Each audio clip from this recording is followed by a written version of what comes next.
Good morning, welcome to NTD. Here are our top stories. Another attack on international shipping by Houthi terrorists near the Red Sea as Israeli forces say they're closing in on northern Gaza's last two Hamas strongholds. President Biden says U.S. military aid will be provided to Israel until they get rid of Hamas. And he promises to be unrelenting until every hostage is free. We have takeaways from the White House Hanukkah reception. Special counsel Jack Smith moves to bypass former President Trump's appeal over presidential immunity. More on the Supreme Court signal to weigh in and its order for Trump to respond. Over in Iowa, Trump support is growing. A local poll says most Republican caucus goers choose Trump as their top pick. But are any of the other candidates polling closer? NTD's Arlene Richards dives in. Are third-party alternatives becoming a more viable option during this year's presidential election? We get answers from an Epoch Times political correspondent. The Missouri Attorney General is launching an investigation into a media group accusing it of fraud and bullying tactics against advertisers on the social media platform X.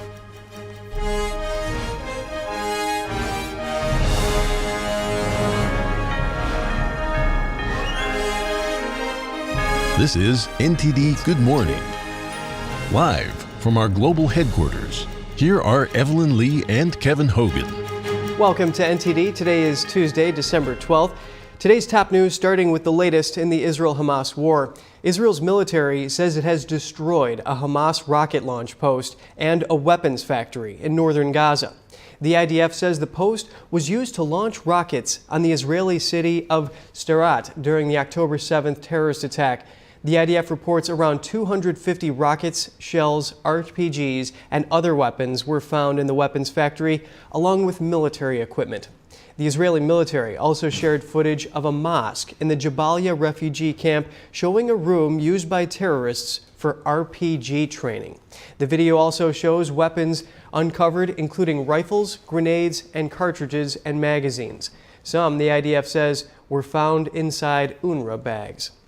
The U.S. says Houthi terrorists attacked a Norwegian-flagged tanker in the Red Sea yesterday. A missile fired from Yemen hit the ship and started a fire. According to U.S. Central Command, it says no U.S. ships were nearby at the time, but that a Navy destroyer was sent to help. The Iran-backed terrorist group took credit for the attack. A Houthi spokesman says it's acting in support of Palestinians. No casualties were reported. And to discuss the current situation in Gaza, we're bringing in live Aryeh Lightstone. He's the former ambassador to the U.S. and he's the former advisor to the U.S. ambassador to Israel. Aryeh, it's great to have you with us here. Doesn't seem like the IDF is stopping its advances and can be stopped at this point, and it's closing in on the Hamas stronghold in southern Gaza and Khan Yunis. Is Hamas cornered at this point? Hamas is not cornered, but Hamas certainly is backed into a corner. Israel has done an excellent job of cutting off the North Gaza from South Gaza, but because they have 500 miles of tunnels under all of Gaza, it's almost impossibly stuck in one specific place because these tunnels are truly unknown. Right. They have certain back doors, of course. And is there any possibility of them bleeding out into Egypt through tunnels?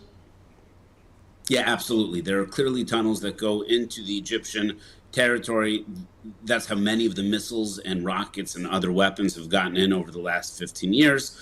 Egypt has its own problems with internal security. Certainly their external security is not fantastic. Palestinian civilians find it very difficult to evacuate from Gaza into Egypt, but I'm positive that Hamas terrorists have the ability to go in and out with much greater ease. So this phase of the war requires new tactics. Of course, we've seen more urban combat than in the initial stages where airstrikes were predominantly used. So what are the tactics that the IDF is using at this stage? Well, here you'll find something I think unique to modern warfare, where Israel is risking their own soldiers in order to protect Palestinian civilians, contrary to how most of the news is portraying the situation.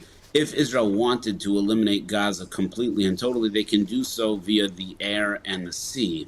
But the fact that they're sending their young men door to door, quite literally, and then tunnel to tunnel as well, they're doing that in order to protect Gazan civilians that are being used as human shields to protect Hamas fighters. Israel is risking its own soldiers going, as you're watching on this video, going door to door and tunnel to tunnel at great risk to themselves. Now, they're trained for this, they're equipped for this, and they're capable of this, but each and every death of those soldiers was done in order to protect, ironically enough, Palestinians.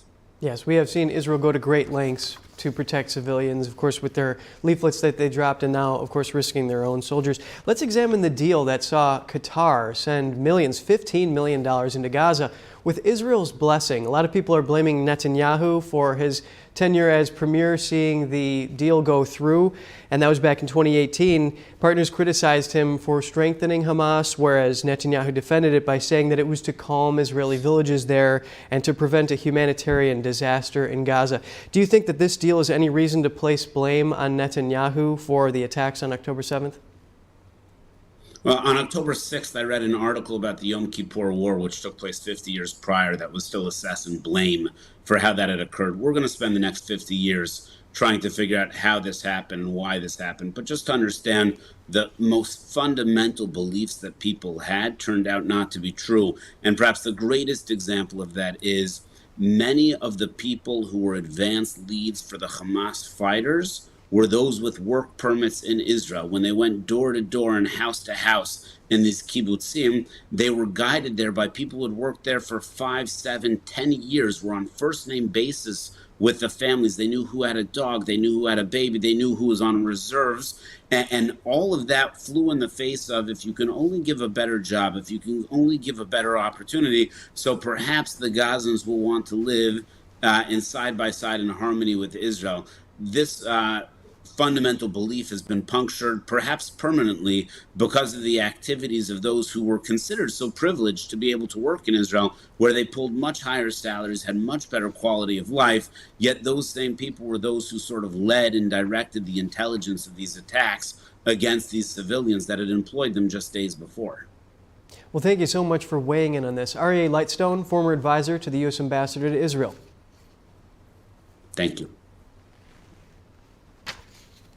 Sharon Aloni Cuneo survived 52 days as a hostage in Gaza with her 2 little girls before she was released in an Israeli-Hamas swap deal. But she fears for her life of her husband, who is still held captive by Hamas. Here's her story. 3 days before we were released, they separated David from us. They took him into a different hiding place, and since then, I don't know what is happening to him. The girls are torn. I'm torn.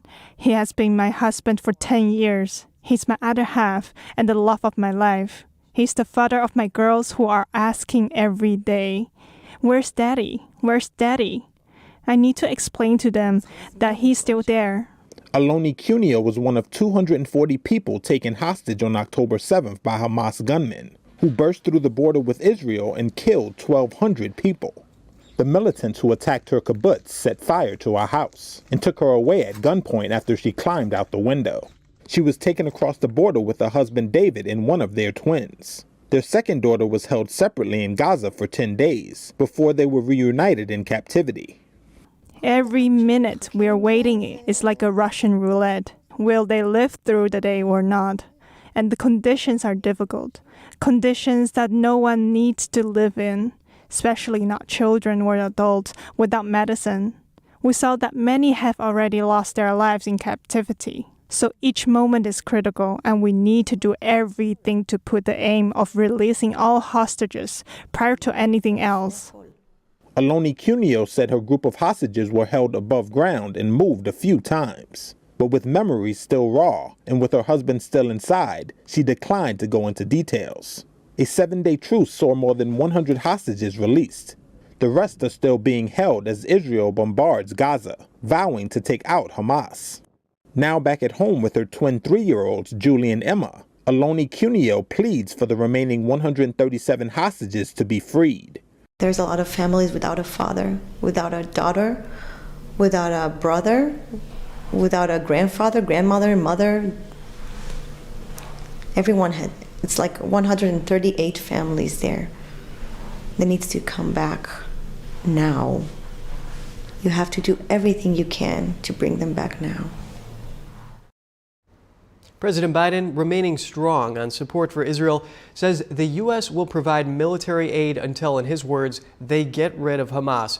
Biden called his commitment unshakable at last night's Hanukkah reception at the White House.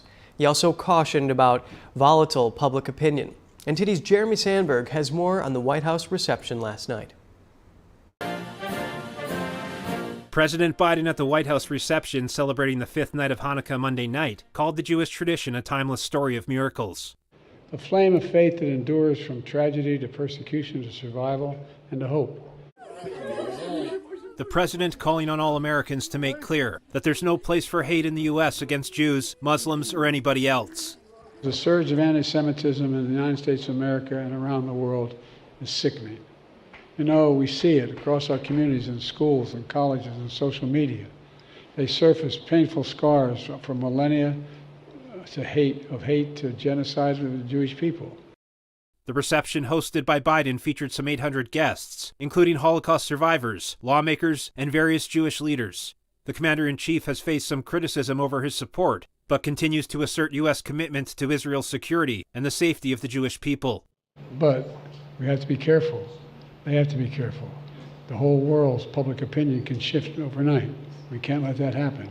Biden highlighted the administration's work to secure the release of hostages still being held by terrorists in Gaza. The White House says 8 U.S. citizens remain unaccounted for, 7 men and 1 woman. 4 Americans have been released so far, a 4-year-old girl and 3 women. The U.S. believes 19-year-old American-Israeli citizen Itay Chen is one of those still being held. The IDF reservist kidnapped during the October 7th terrorist attack. Chen's father, Ruby Chen, told CNN that families of American hostages visiting Washington, D.C. this week were not invited, even after reaching out to the White House and asking to attend.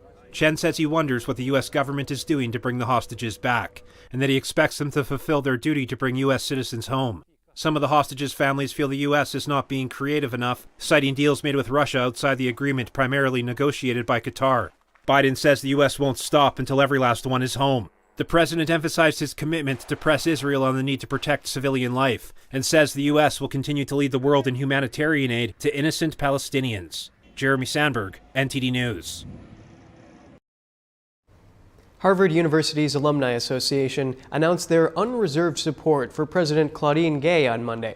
Gay faces possible removal for failing to denounce threats of violence against Jewish students during congressional testimony last week. The growing support from Harvard's community could mean Gay will survive intense pressure to resign or be fired by school leadership. A petition signed by hundreds of faculty members praised Gay's communication skills with the community, alumni leaders, and supporters. Another letter signed by more than 800 Black alumni commended Gay's commitment to fighting anti-Semitism, Islamophobia, and racism. Gay apologized last week for her testimony. However, members of Congress, donors, and other prominent leaders have called for her resignation. Ukrainian President Volodymyr Zelenskyy is set to meet with senators, House Speaker Mike Johnson, and President Biden today.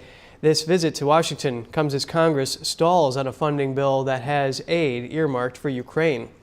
Over a year has passed since Ukraine was invaded by Russia. Zelenskyy is making his 3rd trip to the U.S. since the start of the war. He wants the U.S. to pass an aid package that would, in part, provide billions to Ukraine. Many Republicans are pushing back, saying major concessions are needed to address the surge of illegal immigrants crossing the southern border. Some on Capitol Hill say it's unlikely a deal on immigration will be reached before senators leave the Hill for the holidays. Special Counsel Jack Smith is asking the Supreme Court to weigh in on his January 6 case against former President Trump. He wants to skip Trump's appeal process over presidential immunity to try and keep the March 4th trial date on track. Smith wants the High Court to decide if Trump is immune to alleged crimes committed while in office. District Judge Tanya Chutkan ruled Trump is not immune from criminal prosecution. Trump asked a federal appeals court in Washington to reverse her ruling. The Supreme Court says it will expedite Smith's request. It's given Trump until Wednesday next week to respond.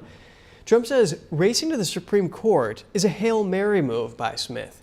The trial in March starts a day before Republicans' Super Tuesday primary elections in over a dozen states. In a court filing yesterday, Smith revealed he plans to use some of Trump's cell phone data from his time in office as evidence in the case. The special counsel intends to call a witness who extracted and reviewed the data. And coming up, over in Iowa, Trump support is growing. A local poll says a majority of Republican caucus goers chose Trump as their top pick. But are any of the other candidates polling closer? Rudy Giuliani's lawyer says it could be the end for his client if Georgia election workers receive damages they're requesting. We look at the lawsuit against the former New York City mayor. Are third-party alternatives becoming a more viable option during next year's presidential election? We get answers from an Epoch Times political correspondent in just a moment.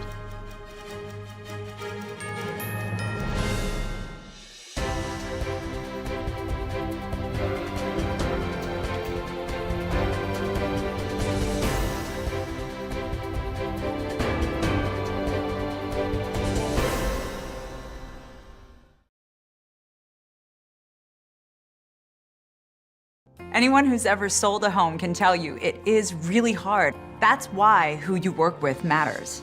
Together with Homelight, we've helped thousands of people sell faster and for the best price.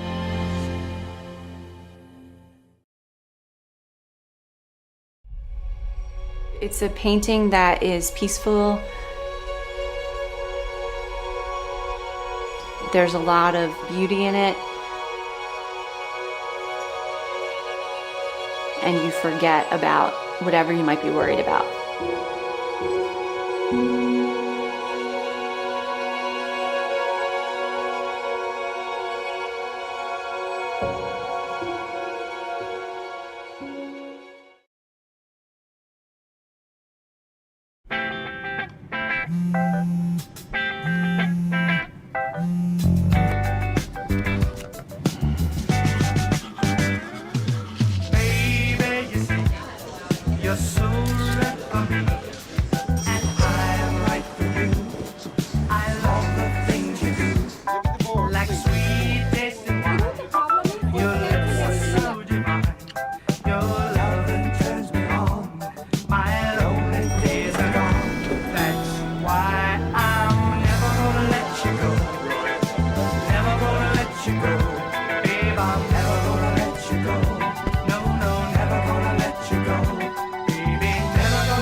Here you go.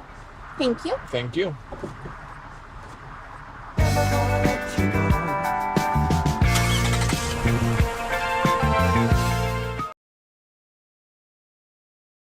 We're all just trying to keep things running for those who rely on us. Ready! That's why we don't have time to be sick with the flu. And especially this year, no one has time to get sick. Get a flu shot for yourself and those around you too. Introducing NutriBullet RX. NutriBullet RX uses breakthrough smart extraction technology to break down and open up foods like never before, giving us the most nutritious superfood drink ever, and get back to being healthy and well again. My stomach issues literally went away. My shoulder pain has gone. I was able to sleep better at night. I've lost 100 pounds. During this TV offer, you can have the complete NutriBullet RX system rushed to your home for just 6 payments of only $29.99. You'll also receive this amazing bonus, the NutriBullet RX Hot Soup Maker. Just place it on the base, and the NutriBullet RX switches into soup mode to make hot, delicious, nutritious soup in an instant. You can have the complete NutriBullet RX system for just 6 payments of only $29.99. We'll ship the NutriBullet RX system right to your door for free. That's right, free shipping.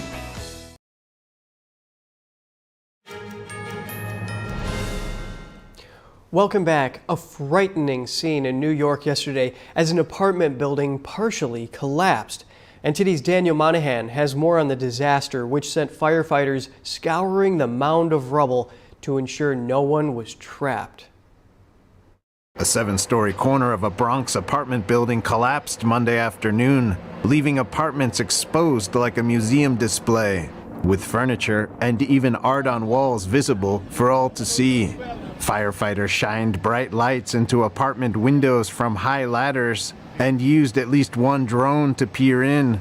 Others carted away rubble in buckets and used circular saws to cut through the collapsed scaffolding, while an excavator clawed through the debris.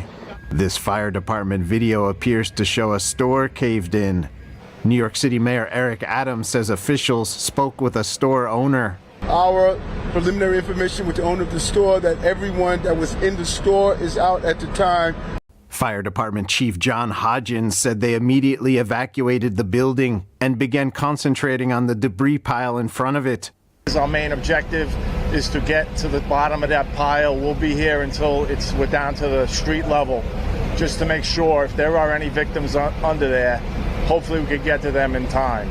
Firefighters here searched the rubble, looking for any signs of life. Fire Commissioner Laura Kavanaugh said they were on the scene in under 2 minutes, with specialized training and resources deployed.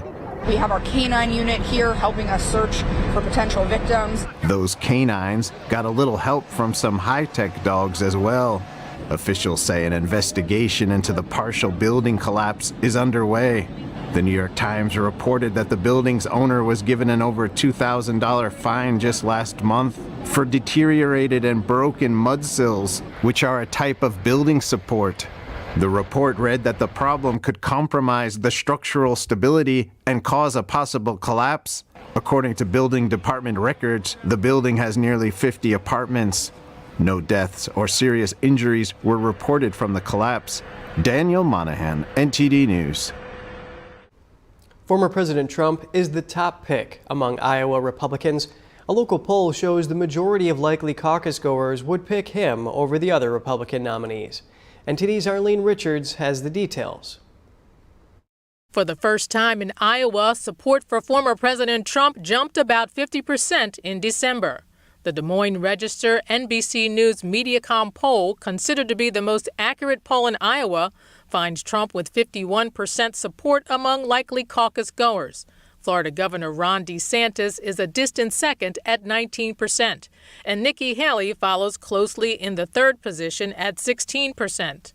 The poll surveyed about 500 likely Republican caucus goers. It was conducted December 2nd to 7 and has a margin of error of plus or minus 4.4 percentage points. Support for Trump is up from 43% in an October Iowa poll. DeSantis only picked up 3 points. He hasn't made measurable momentum in the Iowa race despite receiving an endorsement from the state's governor or after his debate with California Governor Gavin Newsom. With Trump the clear frontrunner, DeSantis and Haley seem to be in a race for second place. DeSantis criticized his second-place rival's campaign messaging at a recent event in Iowa.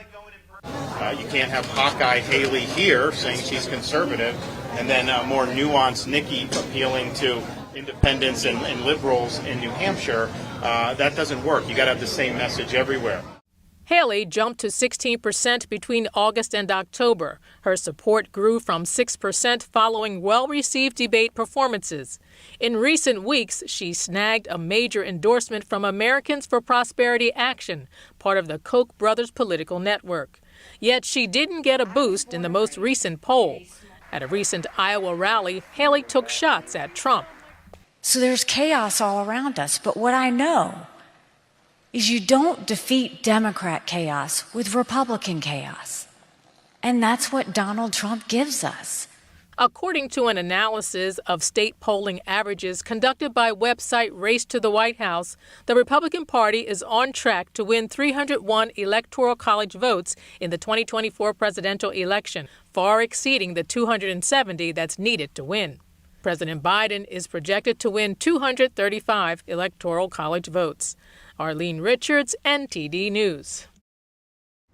New Hampshire resident Tyler Anderson has been charged with sending threatening messages targeting GOP presidential candidate Vivek Ramaswamy. Last week, Anderson received a text message publicizing a campaign event. He allegedly responded with a text saying, quote, "Great, another opportunity for me to blow his brains out." A spokesperson for Ramaswamy confirmed to Axios that he was the targeted candidate. The FBI said they found additional threatening text messages on Anderson's phone, dated on or around December 6th. They were allegedly sent to a different presidential candidate. And opening statements began Monday in the case against Rudy Giuliani involving two former Georgia election workers. Ruby Freeman and Wandra Moss were suing him for claiming they stuffed ballots in the 2020 presidential election. Giuliani spoke to reporters outside the court on Monday and said his testimony will prove he was right. Whatever happened to them, it's unfortunate if other people overreacted, but everything I said about them is true. Of course I don't regret it. I told the truth. They were engaged in changing votes. There's no proof of that. Oh, you're damn right there is. Stay tuned. The former New York City mayor has already been found liable in the defamation lawsuit. The trial will determine the amount of damages. Giuliani's attorney admitted in court Freeman and Moss suffered harm, but he argued his client isn't the only person who made such claims. He also said the up to $43 million the pair is seeking is way too much. Who do you want to see in the White House? Is it one of the frontrunners like President Biden or former President Trump, or is it an independent? Third parties are making their case for an alternative, as polls show many Americans don't want to see a rematch between the two. We'll learn more about this from Joe Gomez, a political correspondent for the Epoch Times.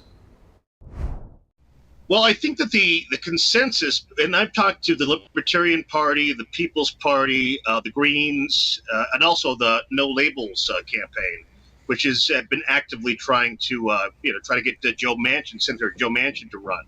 But the consensus is that they believe that it's the establishment that's presently running things, and that President Joe Biden is too old. And that there also needs to be an alternative to President Donald Trump. And so this is where, all these third-party spoilers can come out of the woodwork. And we've already seen quite a few. Former Congresswoman Liz Cheney of Wyoming, Dick Cheney's daughter, has come out and said that she is sponsoring a third-party bid. There's also, just recently, Senator Joe Manchin, who is a Democrat, saying that he's thinking about running as a third-party candidate. And then you also have some announced independent candidates as well, like Robert Kennedy Jr. and so forth. I mean, so there's a lot of third-party action out there, and you have to wonder how is that going to play out? How is that going to change the dynamic of the presidential field? Yes, a lot of third-party players in there. Let's talk about the Green Party. Cornel West, he recently dropped out of the Green Party, but let's say there's a little bit of concern as to whether or not he might actually take a little bit of the vote away from President Biden. As you say, there are a lot of different perspectives out there. So what do you make of this? Well, I mean, that happened previously with Dr. Stein when she was running as a Green Party candidate. Hillary Clinton, former Secretary Hillary Clinton, famously said that it was because of Dr. Jill Stein's her candidacy running on the Green Party ticket that she took away votes from her, and that led to Donald Trump being elected president of the United States. So, I mean, and that's still something that the Hillary Clinton campaign maintains, or that that her campaign still stands by that. That in fact that the Green Party was the Green Party played a spoiler, which is. I mean, maybe it did, maybe it didn't. I don't know. But I mean, but if you look at the polling activity, you are seeing a lot of interest right now in independent bids, in third-party bids. More interest, I would say, and I've been covering politics for close to about 10 years. More interest now than I think I've seen ever before. Well, that is interesting, considering the fact that former Governor of New Mexico, Libertarian Johnson, he was actually pulling in a lot of support back in 2016, and that was the most they've seen since Ross Perot back in 1996. So now RFK Jr. is another X factor in all this. That absolutely, yes, and RFK Jr. is I mean, he actually is pulling in almost 20 percentage points as an independent. Nobody has seen that since Ross Perot, to your point. So. I mean, could any of these candidates really kind of just throw this race into something we haven't seen before, where it could be like not just two people running against each other, not just the establishment Democrat and the establishment Republican, but instead we might have like a four-way race going because of all of these new splinter groups in these third-party candidacies. Yeah, and the United States does have this primarily two-party system because of that winner-takes-all approach with the plurality on how the Electoral College works. Joe Gomez, political correspondent for the Epoch Times. Good talking to you. Thank you. Coming up, the clock is ticking on expiration of federal surveillance laws. The House's plans to extend them collapsed yesterday. And Senator John Fetterman is calling for cooperation from both parties to address the border crisis. We sit down with a Democratic strategist to discuss the details. Representative Bob Good was reportedly elected chairman of the House Freedom Caucus. Find out why his election is not popular with some Trump-supporting caucus members. A flurry of motions requesting the dismissal of Hunter Biden's weapons and tax charges. Hear why his lawyers say those cases should be dropped in just a moment.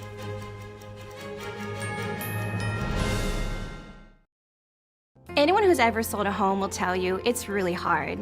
And it's one of the biggest financial decisions you'll ever make. That's why who you work with matters. Together with HomeLight, we take care of every detail.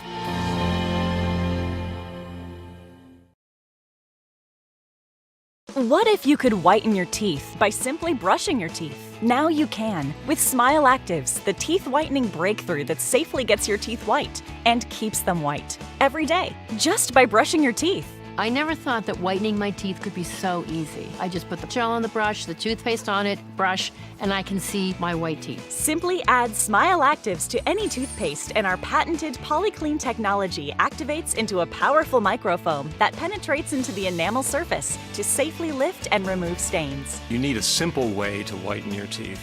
Without strips, without trays, without going to the dentist. And it was about time that a product was developed that you would be able to do that with just brushing. And now, Smile Actives is even better with new Pro Whitening Gel with 33% greater whitening power, clinically shown to whiten teeth faster, up to 8 shades. 100% of users saw whiter teeth. On food stains, coffee and wine stains, even on veneers, crowns, and dentures. I eat the blueberries, I drink the coffee, and I know that Smile Actives will keep my teeth white every day. If you could use something so easy like Smile Actives to take yellow teeth to white teeth, why wouldn't you? Why spend hundreds of dollars for whitening treatments at the dentist when now you can whiten your teeth with new Smile Actives Pro Whitening Gel every time you brush your teeth? Call or go to smileactives.com and for a limited time get new Pro Whitening Gel for just $24.95. Order in the next 5 minutes and buy one get one absolutely free for just $24.95. That's 2 for 1 and save 58%. We'll even include free shipping. Get your teeth whiter guaranteed or return it within 60 days for your money back. I smile every day now. The difference is literally night and day. So now I'm always smiling, always choosing, because now my teeth are much whiter. This offer is not available in stores, so call or click now before the special buy one get one free offer goes away. Looking for a healthy and smooth-tasting brew? Drop by Days Coffee Roasters today and explore our wide selection of specialty-grade, small-batch roasted coffee. Home to North America's first enzyme-fermented coffee, we source a wide selection of specialty-grade coffee beans from around the world, and our baristas are ready to craft your customized brew. Visit Days Coffee at 28 North Street, Middletown, New York. Come experience a brew like no other. I'm Arlene Richards here at the U.S. Supreme Court, and we are NTD News.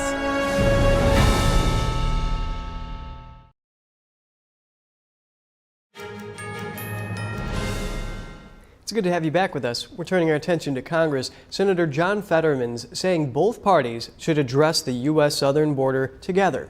Fetterman told Politico he hopes Democrats understand that it's not xenophobic to be concerned about the border and that his party members should engage in the discussion. Here for some analysis on this is Robert Patillo, a Democratic strategist and civil rights attorney. Good morning, Robert. Thanks for coming on the show. Good morning to you.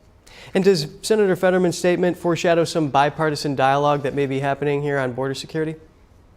Well, there's been bipartisan dialogue on the Democratic side throughout. If you remember, there was a bipartisan compromise on comprehensive immigration reform starting back in 2013 with Senator Schumer. There was an additional compromise under Obama in 2015 that Republicans walked away from as recently in 2018. Remember, there was a February compromise with President Trump.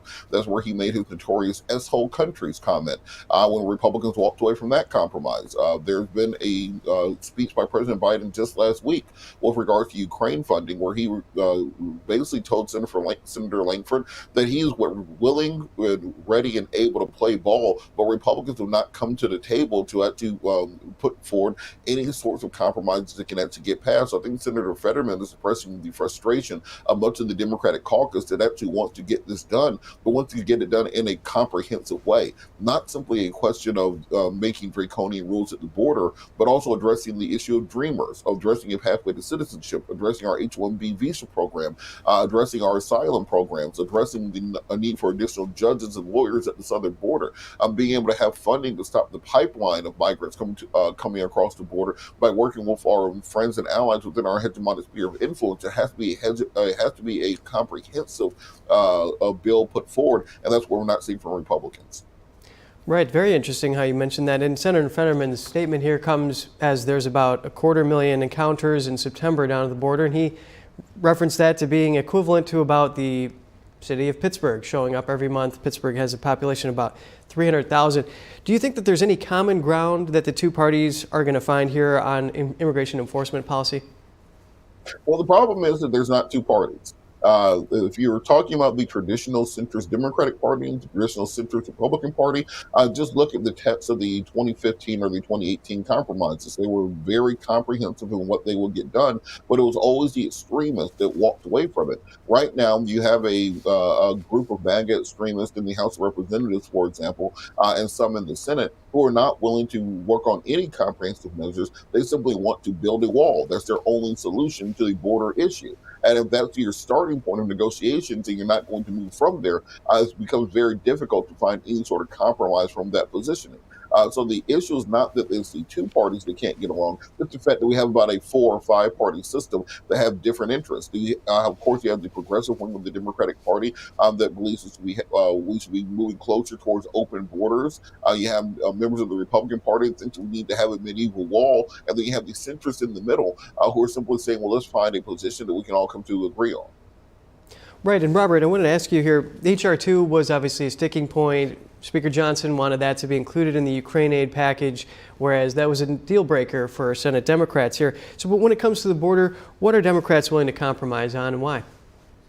Well, I think if you look at the text of the 2013 bill, for example, that was a far more conservative bill being a decade ago than what many Democrats ran on in 2020 and 2022. It includes additional funding for the border, construction of additional miles of border wall, the deportation of people who have overstayed their visas. There's many aspects in there that are very similar to what conservatives have called for over the course of the last several years. And I think those are compromise positions Democrats are willing to take. But I think in exchange for that, the Republicans have to be willing to add additional judges to hear asylum claims, put resources in place for asylees to be able to register for and receive legal aid when they come to the border. Also dealing with the issue of dreamers, which has still not been taken care of. Many of these dreamers are now in their 30s and some in their 40s. Dealing with the issue of visas, where making it easier for guest workers to come to this nation to work, to contribute to our economy, but then to be able to return home. And I believe also Republicans are very big on this idea of taxing remittances, where you're taking poor people who come here to work in the fields, to work in our hospitality industry, to work in our kitchens, but then taxing their money that they try to send back home to their families and using that for border security. I think those are some of the sticking points we're going to run into.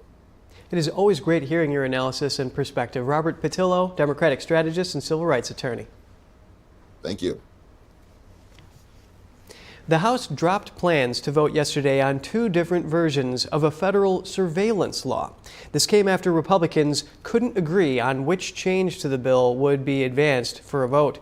Section 702 of the Foreign Intelligence Surveillance Act allows the government to collect data without a warrant on foreigners located outside the country. However, it's come under fire for being used to access information on Americans as well. The Judiciary Committee proposed one bill and the House Intelligence Committee proposed a different bill. Both committees agree the surveillance law should be extended. However, the two proposals are quite different regarding privacy protection for Americans. The Judiciary Committee version would drastically limit the law while improving protections for Americans' privacy rights. This version is supported by a coalition of progressive Democrats and allies of former President Trump. The House Intelligence Committee version includes less changes. This plan is backed by moderates and security hawks. While the current bill expires this month, the actual program will run until April 2024. And the House Freedom Caucus has elected Representative Bob Good of Virginia to be its next chairman. Good ran unopposed, according to Politico, which cited sources familiar with the matter. While Good is a staunch conservative, his election isn't without some controversy. He was one of the 8 Republicans who voted to oust Kevin McCarthy as Speaker earlier this year. He has also faced some skepticism among Republicans for endorsing Florida Governor Ron DeSantis over Donald Trump in the 2024 presidential primary. Good was first elected to Congress in 2020. And high-stakes items are on the agenda this week on Capitol Hill. A visit from Ukraine's president today and a full House vote to authorize the impeachment inquiry into President Biden. This, as his son faces a Wednesday deadline for a closed-door testimony before the House Oversight Committee. NTD's Melina Wisecup reports. Trying to find evidence that President Biden has knowingly had a hand in his son's foreign business deals has long been the focus of 3 committee chairmen charged with tracing the facts in the impeachment inquiry into the president. But up until now, the House has not authorized by a full House vote that impeachment inquiry, and this week that's likely to change, with Republican House leadership setting up a vote saying they have the support from their entire Republican conference to get this done, arguing that this is the next step they need to take to get their hands on the evidence that they need, as well as back up their arguments should their subpoenas be challenged in court. They're refusing to turn over key witnesses to allow them to testify as they've been subpoenaed. When the subpoenas are challenged in court, we'll be at the apex of our constitutional authority. This comes as Hunter Biden is due for a closed-door deposition this Wednesday. Otherwise, he'll face contempt of Congress charges. Up until now, his lawyers have insisted that he does a public testimony instead of a private one, but the Oversight Committee Chairman James Comer is rejecting that proposal, instead insisting that he comply with the subpoena as it's written now, to the dismay of his Democrat counterpart. He said he doesn't like it because he basically doesn't trust his own members to be able to ask questions effectively. He wants lawyers to do it. Although Comer has left the door open for Hunter Biden to come back and give a public testimony after this closed-door session. Reporting from Capitol Hill, Melina Wisecup, NTD News. Hunter Biden's legal team is asking a judge to toss out his gun charges. Hunter Biden says he already reached a deal on the charges with the Justice Department back in the summer. The Justice Department maintains the deal was never finalized, but Biden's lawyers say the pretrial deal signed by both sides is binding, shielding him from a Delaware gun charge and new California tax charges. Biden's lawyers filed other dismissal motions yesterday. One argues that a federal ban on drug users owning firearms violates the Second Amendment. Another motion argues the special counsel investigation broke the Justice Department's own rules. His lawyers argue the case is selective and vindictive prosecution driven by Republican pressure. And coming up, a left-leaning media group under investigation by the Missouri Attorney General. We sit down with the host of NTD Business to get the details. And Google loses its landmark antitrust suit brought by Epic Games. Find out what happens next to the tech giant in just a moment.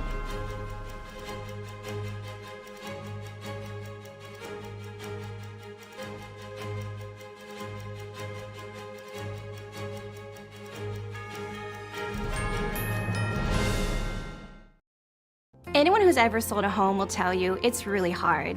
And it's one of the biggest financial decisions you'll ever make. That's why who you work with matters. Together with HomeLight, we take care of every detail.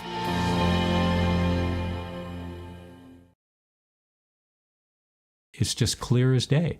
The media, whether it's broadcast, cable, or print media, has become extremely biased. And I started looking online for alternative ways to get information. And I saw an ad for a free trial. And I looked at it and I said, Epoch Times. I mean, come on, this is end of days type of stuff. I mean, what are they going to be talking about here? And I said, well, it's a free trial. Let me dig in. Is it giving me both sides? Is it giving me an objective point of view here? I have looked for opportunities to see where they might be biased, and I don't find it. It has given me a level of trust in media that I didn't think I'd ever get back. I love the Epoch Times because it has renewed my faith in the idea that a reliable, responsible, non-biased source of information is available. And I can say that I love it because of that.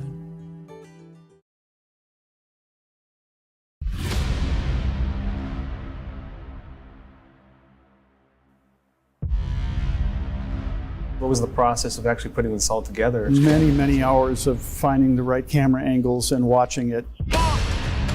The first trouble started just after 1 o'clock. 45 pages, here it is right here. Donald Trump has been indicted. Somber day for the country. This all happened before President Trump's speech was over. The founder of the Oath Keepers militia group is headed to prison for more than 18 years. His lawyers didn't have this video. The video we're watching right now, his own lawyers did not have. There was a big question of what did the people do who actually did enter the building. This is where we picked it up with the security footage that is new. At this point, the story dramatically changes. The New Jersey man who assaulted a Capitol police officer on January 6th has been sentenced. So this was withheld. This was not shown to the defense. That could be considered exculpatory evidence. This doesn't seem like what a lot of the media is showing. It's going to change narratives no matter what your political perspective is.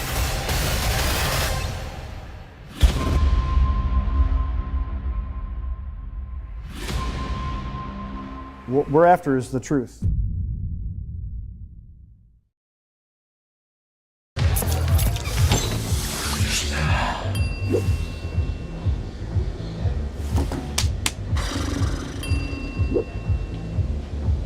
If you need to do something to feel okay to drive, you're not okay to drive.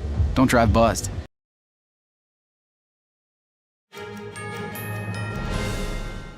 Welcome back. Joining me now is NTD Business host Don Ma to discuss a new investigation launched yesterday into a left-wing media group. Missouri Attorney General Andrew Bailey is probing news outlet Media Matters for America.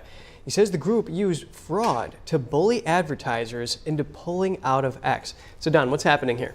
Now, if you remember, Media Matters did a report that showed pictures of ads appearing next to anti-Semitic content, and then X later accused the outlet of falsifying the report and said that the report misrepresented the average user experience. So here's what the Attorney General of Missouri, Andrew Bailey, said. First of all, he says that X is, in his view, is the last free speech platform in America, and he believes that there's reason that the Media Matters outlet may have engaged in unlawful business practices, specifically that the firm deceptively manipulated algorithm on X, and that have led to advertisers to pull their support from X, the social media platform, and this, he says, is harming free speech in America because, X needs advertising in part to survive. And in a letter yesterday, the lawsuit alleged that the report from Media Matters for America falsely suggested that fringe or extremist content would frequently appear next to ads when he says the opposite is true. So that's just a brief general overview of what's happening right now. Right, and then Musk said that he was going to launch that thermonuclear litigation in response to those allegations. But how are people reacting to this new investigation? Well, Elon Musk, of course, he says he's glad, actually, in a reaction to the lawsuit. He's glad to hear that this is happening. And he says that, and I'm quoting him now, that Media Matters, he says it's an evil propaganda machine. He's also bringing his own lawsuit, as you mentioned, to Media Matters. And according to him, they're actually pursuing the outlet in every country that it operates in, and it's pursuing anyone that's actually funding the organization as well. And Musk, over the weekend, reiterated those 2 points a couple of times. And it seems like he really doesn't like this media outlet. He said that the media outlet can go to heck. Of course, he used a different word here. I mean, so it seems like he's definitely not have a very positive view with this outlet. So it's not surprising to me that he's glad to hear that this lawsuit is happening. Right, and just to be clear, this is an investigation that Musk is reacting to, not a lawsuit that's brought by Bailey here. Now, let's switch up topics. What's the antitrust lawsuit against Google? Right, and switching topics to that, it seems like Google was dealt a major blow yesterday in its antitrust lawsuit. A federal court jury decided that Google's Android App Store has been protected by anti-competitive barriers that harmed smartphone consumers and software developers. Epic Games filed a lawsuit. It accuses Google of abusing its power to shield its Play Store from competition, to protect a gold mine that makes billions of dollars annually, and Google collects a commission ranging from 15 to 30% on digital transactions completed within the apps. Now, it's up to a federal judge to decide what steps Google must take to correct its illegal behavior in the Play Store. The judge said, he would hold hearings on the issue in January. Well, it seems like a David and Goliath moment, the little guy being able to take down this massive tech giant such as Google. Do you have anything else for us, Don? Sure. Hasbro as well announced it's going to lay off 1,100 workers. The announcement comes after an earlier reduction of 800 employees. And Hasbro had weaker than expected sales in the first 9 months of this year, and management expects the problem to potentially continue, actually, because some employees will find out this week whether their job has been eliminated, while the rest of the layoffs will happen over the next 6 months. Hasbro's sales fell 10% in the third quarter. The company is known for making toys like Nerf, Transformers, and Play-Doh as well. Oh, if they could have just held out a little longer for the Christmas holiday shopping, probably a lot of toys being sold for those kids. Yeah, I mean, it seems like a lot of companies actually this holiday season isn't hiring as much, according to some reports. Ah, that is interesting. Okay, well, host of NTD Business, Don Ma, thank you. Thank you. And we're going to break soon with the retailer Target shuttering stores in major U.S. cities over retail theft. A law professor points out to us that prosecution is not keeping pace with crime. Find out more.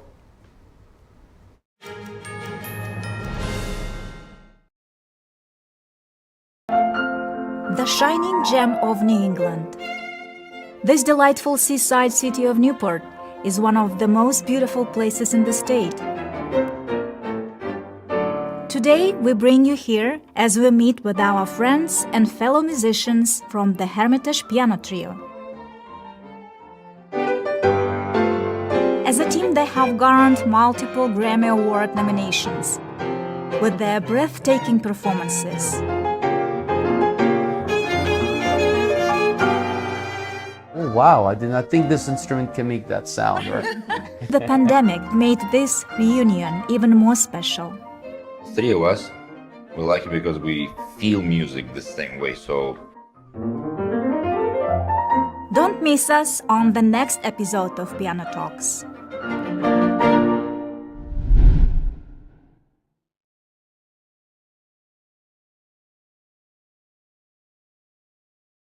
Life doesn't always give you time to change the outcome. Prediabetes does. With early diagnosis, prediabetes can be reversed. Take the 1-minute prediabetes risk test today. Go to doihaveprediabetes.org. In America, politics and business are two separate worlds. Politicians make laws, CEOs make profits. But now, that's all changing. A movement has been growing to unite corporations, governments, and global institutions.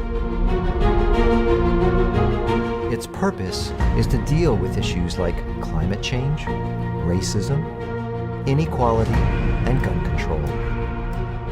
It is called ESG. How does it work? And how will it change our lives? Are we bending Wall Street to our way, or are we the ones who will be manipulated.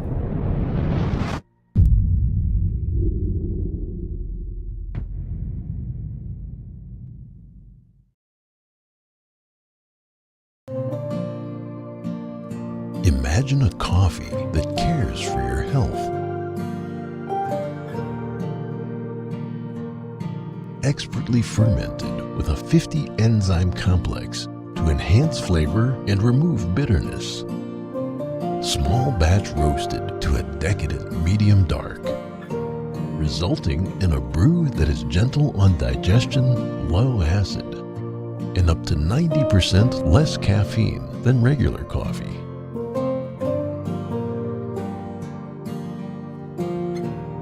Try America's first enzyme fermented coffee today.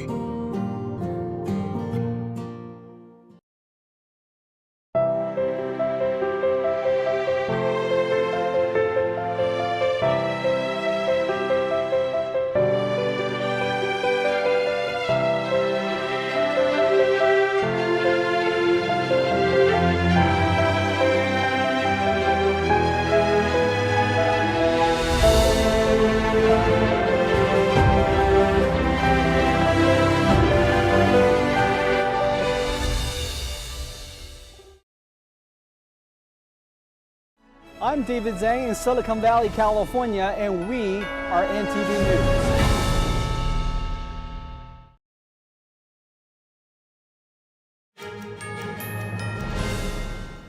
It's good to have you back with us. We're going to bring you some business news involving big box store Target. If you visited the retailer recently in big cities, you've probably seen anti-theft enclosures around some of the items. There's a reason for that. I went to the city to investigate some alarming developments about the retailer. Take a look. Target is closing 9 stores in major U.S. cities, including New York, with theft being one of the reasons. Organized retail crime is a driving factor, and surveys show that one of the most stolen items is laundry detergent. Let's learn more about this challenge that Target is facing. We paid a visit to Columbia University to speak with law professor John Coffey. He explains some of the reasons for the burdensome retail theft. What I think is the concern recently is this increase in crime is not matched by an increase in prosecution. And why these crimes are not being enforced with old-fashioned law and order techniques testifies to the new relationships between prosecutors and police. Understand at the federal level, prosecutors are not elected. But at the state level, they are elected and they have to please their constituents. And the idea of prosecuting juveniles, 15, 16, 17-year-olds, for what is individually a fairly small criminal act, stealing some T-shirts with or Michael Jordan sneakers, even though they're valuable and can be resold, that's not something that leads authorities to want to put this person in prison. So we have two things going on. We have the common shoplifter, and then we have the organized retail criminal, and they recruit large amounts of these shoplifters to steal right below the felony threshold so they can continue their operations. There may be people using children as their agents. This is the famous plot from a Dickens novel in which Fagin, the evil character, uses children because children will be exempt from things like capital punishment. Okay? And that was seen as a terrible act, and Fagin was seen as the true villain. When we look at this retail theft, this is costing stores $112 billion in 2022, and that's projected to rise to $140 billion by 2025. So are laws and regulations keeping up with this trend? Well, I think you have a very good point here, and I think this is partly political infighting.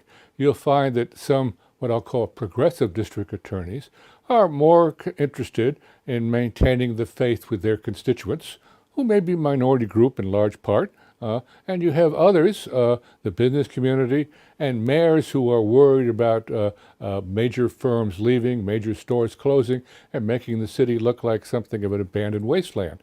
So I think the mayors are concerned about the image, the parents are concerned about their children, and police say, what do we do in the middle? If I arrest someone and the prosecutors won't prosecute, I could be exposed to a lawsuit alleging that the person was falsely arrested, and you feel that you're being exposed. Some passers-by in New York share their views on the retail theft. But we're living in a country that people just need a lot of help.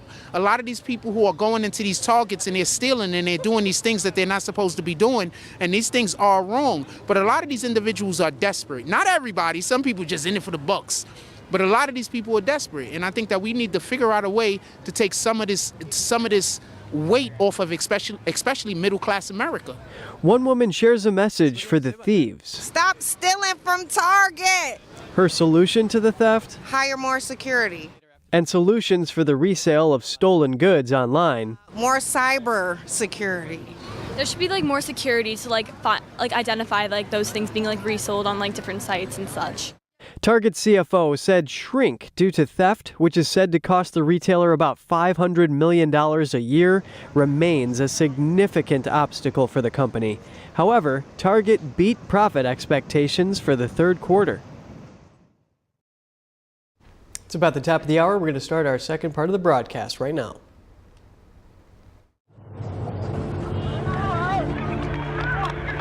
There are real consequences to controlled media.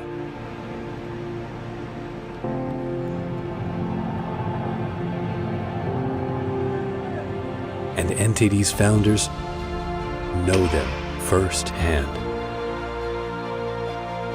Our freedom of thought is the price. This is the lesson that guides us in everything we do. Yeah, so there's the tear gas there. We know the value of a free society.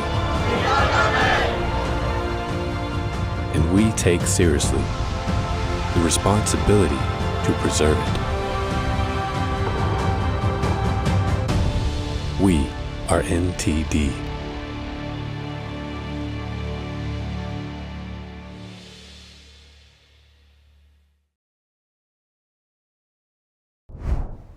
Good morning, welcome to NTD. Here are our top stories. Another attack on international shipping by Houthi terrorists near the Red Sea, as Israeli forces say they're closing in on northern Gaza's last two Hamas strongholds. Zelenskyy is in Washington this week as a funding bill for Ukraine and Israel stalls in the Senate. We dive into the details with a foreign policy expert. President Biden says U.S. military aid will be provided to Israel until they get rid of Hamas. And he promises to be unrelenting until every hostage is free. We have takeaways from the White House Hanukkah reception. A dramatic scene in New York City as an apartment building partially collapses. Robot dogs and drones helped firefighters search for possible victims.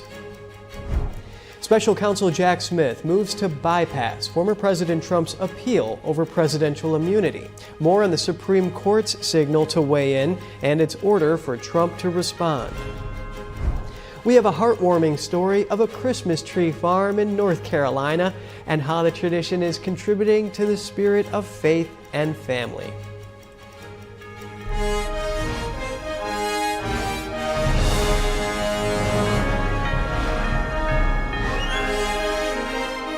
This is NTD Good Morning. Live from our global headquarters, here are Evelyn Lee and Kevin Hogan. Today is December 12th. Today's top news. Welcome to NTD, starting with the latest in the Israel-Hamas war. Israel's military says it has destroyed a Hamas rocket launch post and a weapons factory in northern Gaza. The IDF says the post was used to launch rockets on the Israeli city of Sderot during the October 7th terrorist attack. The IDF reports around 250 rockets, shells, RPGs, and other weapons were found in the weapons factory, along with military equipment. The Israeli military also shared footage of a mosque in the Jabalia refugee camp showing a room used by terrorists for RPG training. The video also shows weapons uncovered, including rifles, grenades, and cartridges and magazines. Some of the IDF says were found inside UNRWA bags. The U.S. says Houthi terrorists attacked a Norwegian-flagged tanker in the Red Sea yesterday. A missile fired from Yemen hit the ship and started a fire, according to U.S. Central Command. It says no U.S. ships were nearby at the time, but that a Navy destroyer was sent in to help. The Iran-backed terrorist group took credit for the attack. A Houthi spokesman says it's acting in support of Palestinians. No casualties were reported. At least 22 people were killed in Pakistan after a suicide bomber drove a vehicle full of explosives into a security compound. Some terrorists also opened fire toward the building, leading to a shootout with security forces. The death toll is currently at 23 officers, with 32 wounded. Pakistan's caretaker interior minister condemned the attack and labeled it as an act of terrorism. The newly formed terrorist group, Tehreek-e-Jihad Pakistan, or TJP, claimed responsibility for the attack. TJP is believed to be an offshoot of a group connected to the Afghan Taliban. President Biden, remaining strong on support for Israel, says the U.S. will provide military aid until, in his words, they get rid of Hamas. Biden called his commitment unshakable at last night's Hanukkah reception at the White House. He also cautioned about volatile public opinion. NTD's Jeremy Sandberg has more on the White House reception last night.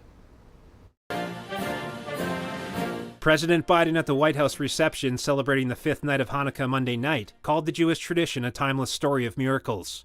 A flame of faith that endures from tragedy to persecution to survival and to hope. The president calling on all Americans to make clear that there's no place for hate in the U.S. against Jews, Muslims, or anybody else. The surge of anti-Semitism in the United States of America and around the world is sickening. You know, we see it across our communities in schools and colleges and social media. They surface painful scars from millennia to hate to genocide of the Jewish people. The reception hosted by Biden featured some 800 guests, including Holocaust survivors, lawmakers, and various Jewish leaders. The commander-in-chief has faced some criticism over his support, but continues to assert U.S. commitment to Israel's security and the safety of the Jewish people. But we have to be careful. They have to be careful. The whole world's public opinion can shift overnight. We can't let that happen. Biden highlighted the administration's work to secure the release of hostages still being held by terrorists in Gaza. The White House says 8 U.S. citizens remain unaccounted for, 7 men and 1 woman. 4 Americans have been released so far, a 4-year-old girl and 3 women. The U.S. believes 19-year-old American-Israeli citizen Itay Chen is one of those still being held. The IDF reservist kidnapped during the October 7th terrorist attack. Chen's father, Ruby Chen, told CNN that families of American hostages visiting Washington, D.C. this week were not invited, even after reaching out to the White House and asking to attend. Chen says he wonders what the U.S. government is doing to bring the hostages back, and that he expects them to fulfill their duty to bring U.S. citizens home. Some of the hostages' families feel the U.S. is not being creative enough, citing deals made with Russia outside the agreement primarily negotiated by Qatar. Biden says the U.S. won't stop until every last one is home. The president emphasized his commitment to press Israel on the need to protect civilian life, and says the U.S. will continue to lead the world in humanitarian aid to innocent Palestinians. Jeremy Sandberg, NTD News. Harvard University's Alumni Association announced their unreserved support for President Claudine Gay on Monday. Gay faces possible removal for failing to denounce threats of violence against Jewish students during congressional testimony last week. The growing support from Harvard's community could mean Gay will survive intense pressure to resign or be fired by school leadership. A petition signed by hundreds of faculty members praised Gay's communication skills with the community, alumni leaders, and supporters. Another letter signed by more than 800 black alumni commended Gay's commitment to fighting anti-Semitism, Islamophobia, and racism. Gay apologized last week for her testimony. However, members of Congress, donors, and other prominent leaders have called for her resignation. A frightening scene in New York yesterday as an apartment building partially collapsed. NTD's Daniel Monahan has more on the disaster, which sent firefighters scouring the mound of rubble to ensure no one was trapped. A 7-story corner of a Bronx apartment building collapsed Monday afternoon, leaving apartments exposed like a museum display, with furniture and even art on walls visible for all to see. Firefighters shined bright lights into apartment windows from high ladders and used at least one drone to peer in. Others carted away rubble in buckets and used circular saws to cut through the collapsed scaffolding, while an excavator clawed through the debris. This fire department video appears to show a store caved in. New York City Mayor Eric Adams says officials spoke with a store owner Our preliminary information with the owner of the store that everyone that was in the store is out at the time. Fire Department Chief John Hodgins said they immediately evacuated the building and began concentrating on the debris pile in front of it. Our main objective is to get to the bottom of that pile. We'll be here until we're down to the street level, just to make sure if there are any victims under there, hopefully we could get to them in time. Firefighters here searched the rubble, looking for any signs of life. Fire Commissioner Laura Kavanaugh said they were on the scene in under 2 minutes, with specialized training and resources deployed. We have our canine unit here helping us search for potential victims. Those canines got a little help from some high-tech dogs as well. Officials say an investigation into the partial building collapse is underway. The New York Times reported that the building's owner was given an over $2,000 fine just last month for deteriorated and broken mud sills, which are a type of building support. The report read that the problem could compromise the structural stability and cause a possible collapse. According to building department records, the building has nearly 50 apartments. No deaths or serious injuries were reported from the collapse. Daniel Monahan, NTD News. Stay with us. Special Counsel Jack Smith moves to bypass former President Trump's appeal over presidential immunity. More on the Supreme Court signal to weigh in and its order for Trump to respond. And we have a heartwarming story of a Christmas tree farm in North Florida and how the tradition is contributing to the spirit of faith and family when we come back.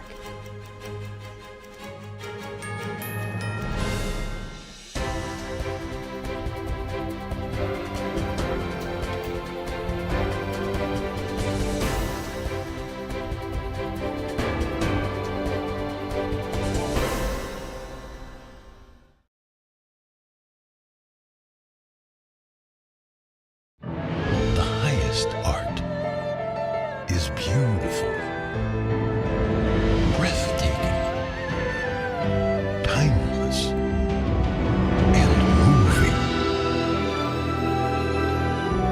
Experience art with 5,000 years of history, inspired by the divine. Experience Shen Yun. Anyone who's ever sold a home will tell you it's really hard. And it's one of the biggest financial decisions you'll ever make. That's why who you work with matters. Together with HomeLight, we take care of every detail.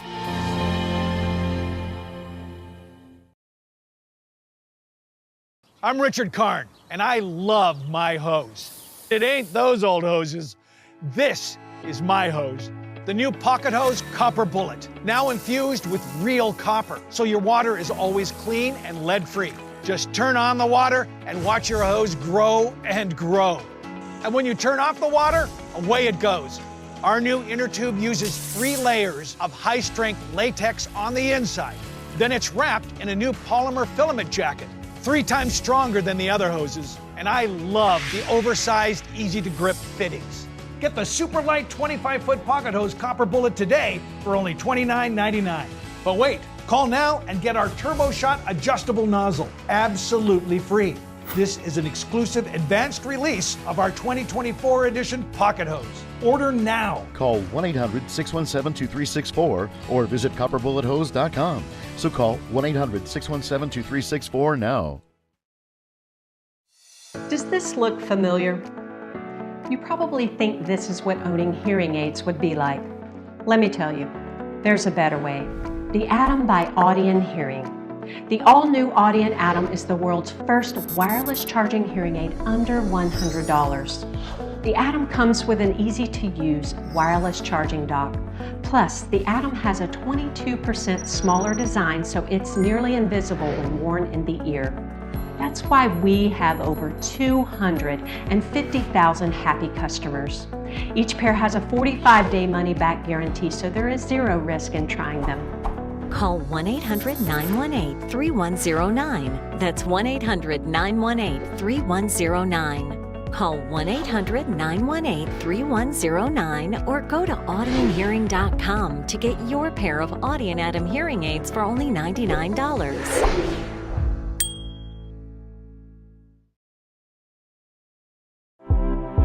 American, and then you come home and you're Honduran. Totally relate to that. Like, it's like double personality kind of thing.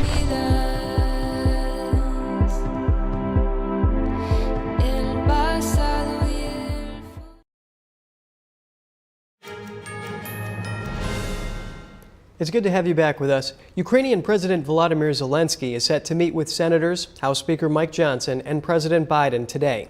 This visit to Washington comes as Congress stalls on a funding bill that has aid earmarked for Ukraine. Over a year has passed since Ukraine was invaded by Russia. Zelenskyy is making his third trip to the U.S. since the start of the war. He wants the U.S. to pass an aid package that would, in part, provide billions to Ukraine. Many Republicans are pushing back, saying major concessions are needed to address the surge of illegal immigrants crossing the southern border. Some on Capitol Hill say it's unlikely a deal on immigration will be reached before senators leave the Hill for the holidays. And to get some insight into the meeting between President Zelenskyy and lawmakers, we're bringing in William Ruger, a foreign policy expert and the president of AIER. William, thank you so much for making the time today. What impact can Zelenskyy's meeting with congressional leaders have as additional funding for Ukraine has been voted down in the Senate? Yeah, I mean, I don't blame President Zelenskyy for trying to wrangle Congress and the president for more aid. But one of the important parts of the context here is that there's a declining level of support for aid in the American public, particularly on the Republican side and the Republican base. And that's going to be a constraint that President Zelenskyy is going to have in getting Congress or pushing Congress to deliver more aid. Plus, a lot of the things that the Ukrainians desire in terms of munitions, we simply just don't have available. Right, and where is that GOP resistance coming from, and could any successes on the battlefield change that? Well, even Ukrainian military officials are saying that this war is a stalemate. And so the question is whether there's anything on the battlefield that could sway the American public one way or the other that's in reality as opposed to in the ideals, right? Ukraine has determined that, at least at this point, that winning means taking back the occupied territories. I don't see that happening anytime soon. And Russia has also had problems pushing on its end. And so one would hope that actually, given that it seems like there's a bit of a stalemate, this would be the time to try to find a path forward to peace, maybe something similar to talks that happened in early 2022 around making sure that, for the Russians, making sure that NATO expansion doesn't happen, and for the Ukrainians, that there wouldn't be further incursions by Russia, that the war would end. And as the war had dragged on, there had been talk of calls for diplomatic solutions to the war. This is about $75 billion that the United States has sent in aid to Ukraine, whether that's humanitarian, military, or otherwise, and that's from around the time of the start of the war to this summer. And now it's another $61 billion to Ukraine aid. That's a lot of American money. Does that serve American interests?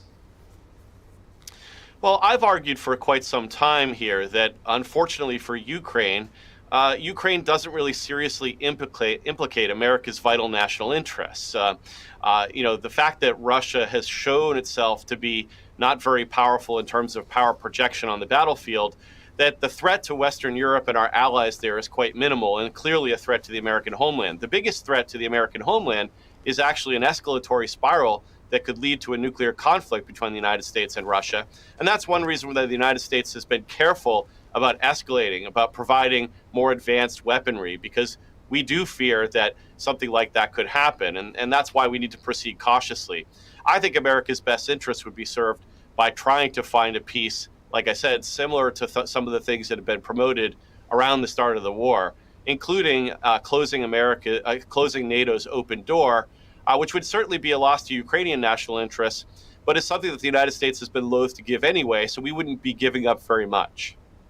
Well, certainly this war has caused NATO partners to bolster their defenses, especially when the Wagner Group was moving into Belarus and so forth. So that was causing them to bolster up on the eastern flank there.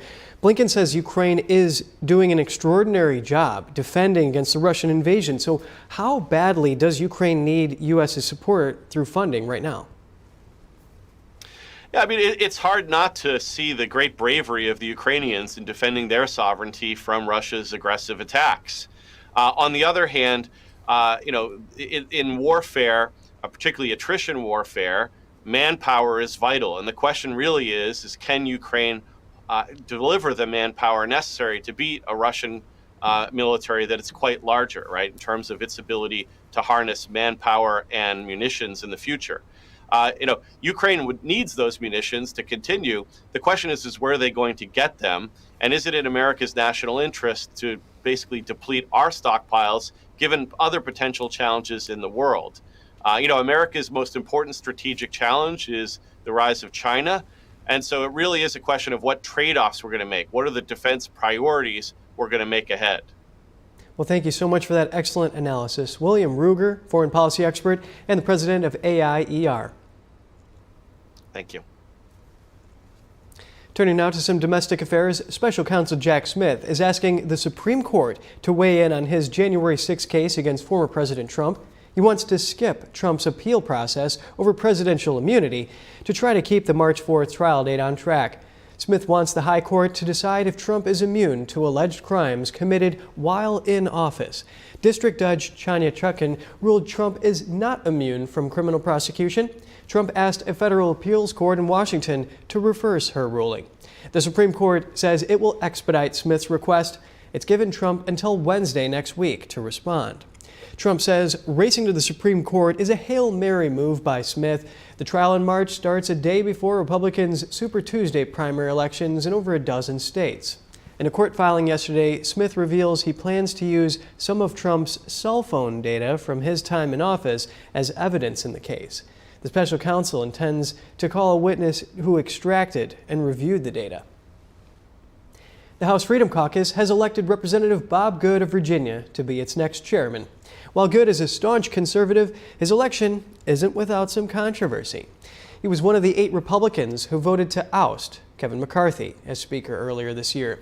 He has also faced some skepticism among Republicans for endorsing Florida Governor Ron DeSantis over Donald Trump in the 2024 presidential primary. Good was first elected to Congress in 2020.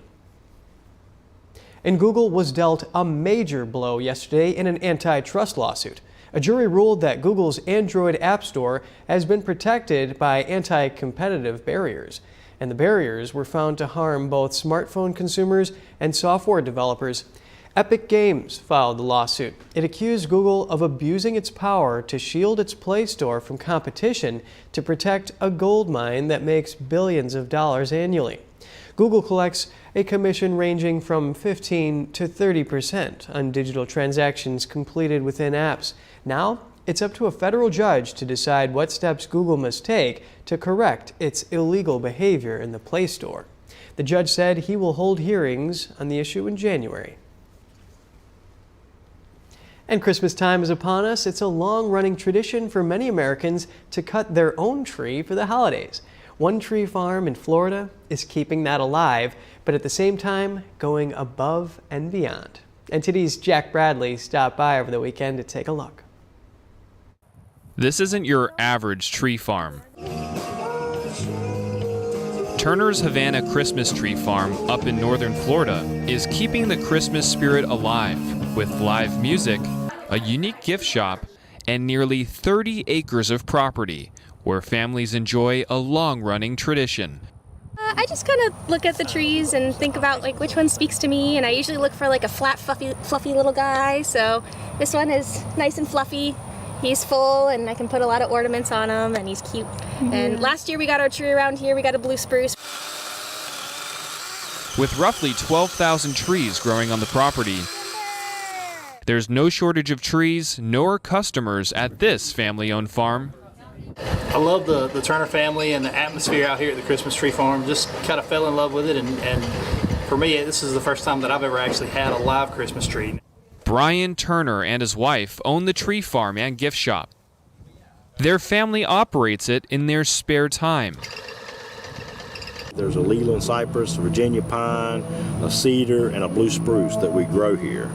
And then we ship in Fraser firs from the Carolinas. You grab your pole, it's got a measuring stick, and you get a saw.